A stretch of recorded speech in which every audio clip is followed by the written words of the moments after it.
I'm not going to jump to conclusions, but not in a million years did I believe that fight would end the way it did. He's very, very disappointed and down, but it is what it is. He's got to regroup, get himself back together and get himself... Terence Crawford has shockingly pulled out of the Canelo fight just one day before the event. Fans are stunned, with questions swirling. Was it injury, backstage drama, or something far deeper? The timing feels suspicious, and speculation is running wild across the boxing world tonight. He dropped him into the ropes. That's it. Tony Weeks starts a fight. And I guarantee, fight night. Boxing world is buzzing with shock. Rumors swirl. Hidden issues in Crawford's camp or nerves at play. What's clear is Canelo's fury. He feels disrespected, robbed of the stage he earned. Was this a tactical retreat or the start of a bigger scandal? Who don't wanna believe, they don't believe. Even if it is true what I say, or the proof is there, they wanna believe. Thing on your record that you wish hadn't happened. No. Even veteran voices like Johnny Nelson are stunned. The secrecy, timing, and confusion echo past scandals. Was Crawford's camp hiding the truth until the last second? Or was everyone blindsided? The silence only fuels rumors and deepens the mystery. You're a better fighter. Might make you stronger, might make you fair. It doesn't make you a better fighter. That's proof. You know, so until more news... Now the whispers turn darker, a poisoning scandal. What many first laughed off as fake news suddenly feels plausible after Crawford's shock withdrawal. Is it just wild rumor, or is a far more sinister story unfolding? The suspense only grows. Top and we said it's fake news that the fight was off and all this sort of stuff was going on about some poisoning, scandal, foolishness, and they tried to shut this thing down. And I'm saying that's fake news. I'm not having that. So let's wait and see. If it's true, that's a shame. You'll have to get to the bottom of it. But I'd heard this yesterday, but I just put it down as fake news. It's not real. So all we can do is react to what we know. Voices are only getting louder. If these shocking rumors hold any truth, some argue Crawford shouldn't even get a second chance. Zero tolerance, no excuses. Was it pure bad luck, or something far more sinister? The calls for punishment only deepen the mystery surrounding this saga. Yeah, listen, I've always been strong on that. I've always been strong on the fact that I don't believe in giving them a second chance. You're basically saying, no three strikes and you're out. No three strikes and you're out. No. One, you fail the test and gone ski. Absolutely, because I just believe then that moving forward, people would think twice about doing it. If they think, well, you know what, I'll get a second chance. YB Patreon captured the frustration of fans everywhere. How can a fighter sign up for the biggest stage of his life, only to back out when the spotlight is brightest? Injuries are part of boxing, but the timing feels far too convenient. Was Crawford really hurt? Or did nerves creep in after seeing something in Canelo's camp that shook his confidence? One man stands ready for war. The other retreats into the shadows. Boxing deserves answers, and right now, Crawford isn't giving any. Like that. People schedule fights and then they pull out, oh, I was injured. Well, if he was injured, you won't be injured. Canelo Alvarez says he's just as shocked as everyone else. He responds with calm professionalism, but behind his words you can feel the disappointment and anger. Nobody knows the real reason. Injury, chaos in Crawford's camp, or simple doubt creeping in. What stings most is the timing. Why wait until the very last day to walk away? Canelo has never backed down from anyone, and fans know he must feel robbed of the showdown he prepared for. When the biggest fight of the year collapses overnight, people will always wonder if something darker is being covered up. For now, all we have are rumors, and Canelo's stunned reaction. I don't know exactly what is going on, and so I don't have anything to say right now. Canelo, I get it. I'm sort of... Teddy Atlas highlights the warrior mentality of Canelo Alvarez. He never hides, never hesitates, always chasing the toughest challenges no matter the risk. That's what defines greatness.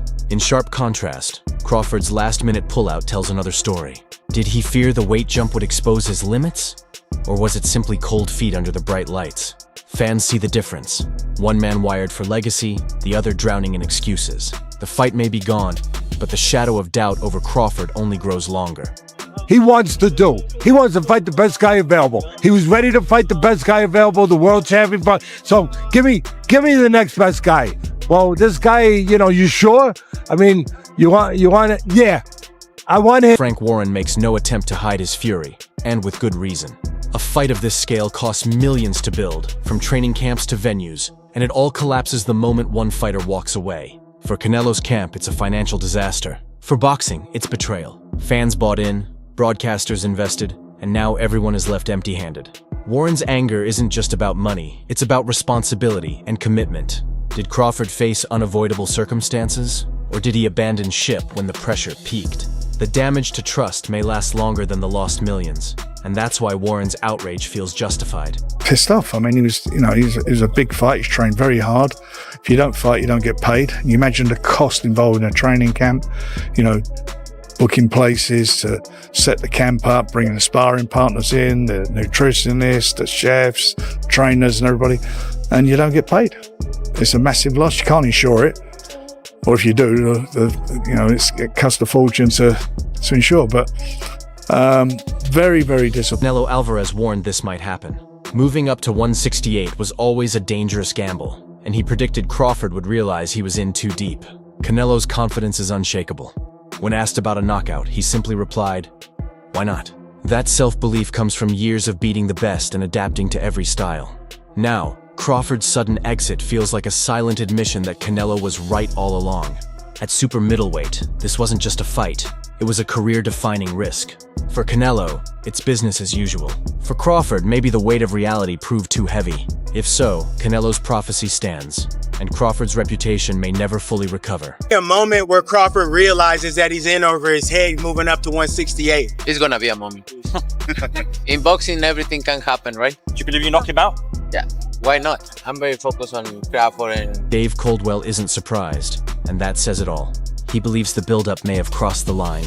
Trash talk is normal, but once it turns physical, the game changes. Some now wonder if Crawford's withdrawal wasn't about injury or nerves, but a crack in his composure during the face-off with Canelo. Coldwell highlights that touching a fighter's face is dangerous territory, and maybe that was the exact moment Crawford realized he was out of his depth. The pressure cooker may have boiled over, forcing him to retreat. Meanwhile, Canelo thrives in these moments. His career is built on high-stakes drama, never flinching when things get personal. If Crawford let the press conference dictate his decision, then Canelo had already won the mental war before the first bell. And I'm not surprised. Does that cross the line, do you think? Yeah, it does. Listen, the presser was good. It was a great presser, back and forth, poking each other, but not too far. But once you get physical and you... Greg Hackett says Canelo has seen it all. Southpaws, sluggers, technicians, pressure fighters. And that experience makes him fearless. That's why Crawford's late withdrawal looks suspicious. Hackett suggests nerves may have set in once Crawford realized Canelo isn't just another opponent, but decades of elite experience in one man. Maybe he understood too late that he wasn't ready for that burden under the bright lights. Being in with the elite, a guy who's prepared for everything. One thing you can't say about Canelo is that he hasn't seen something. Canelo's seen southpaws, he's seen tall guys, short guys, slick fighters, he's seen bulls, he's been up against everything. So you get a world of experience with a guy like Canelo. You get a guy who's in full confidence with a guy like Canelo. So with that type of boxing, I would see Canelo really not worried about so much of what Bush trying to do to him, but really just paying attention to him. But then it's the same, I don't know, I can see Bush kind of like, I think the mindset for Bush will be not only to prove I can hang, but to also be trying to see what will come with this shit. Tony Bellew gives Crawford credit, saying his activity could have troubled Canelo. But even he admits Canelo's pressure and ring IQ might have been too much. Bellew's "if Canelo wins" line fuels speculation Crawford already doubted himself. Walking away only deepens that doubt. And if the fight ever happens, the pressure on Crawford will be doubled. Or at Canelo's rate and pace, he's not going to get that way with Terence Crawford. I just think Terence Crawford will outwork him, will pot shot him, and I think he'll win on points. And by the way, if I'm wrong and Canelo does defeat Terence Crawford as the first man to beat him, he deserves so much. Crawford's last-minute pullout leaves one burning question. Was it injury, chaos in camp, or fear of Canelo at 168? Canelo stays calm yet furious, robbed of his stage but still ready to prove he's boxing's king. If the fight is ever rebooked, Crawford faces crushing pressure and doubts that won't fade. If not, fans will forever wonder what might have been. So, are you backing Canelo, the proven champ, or Crawford, the man with everything to prove?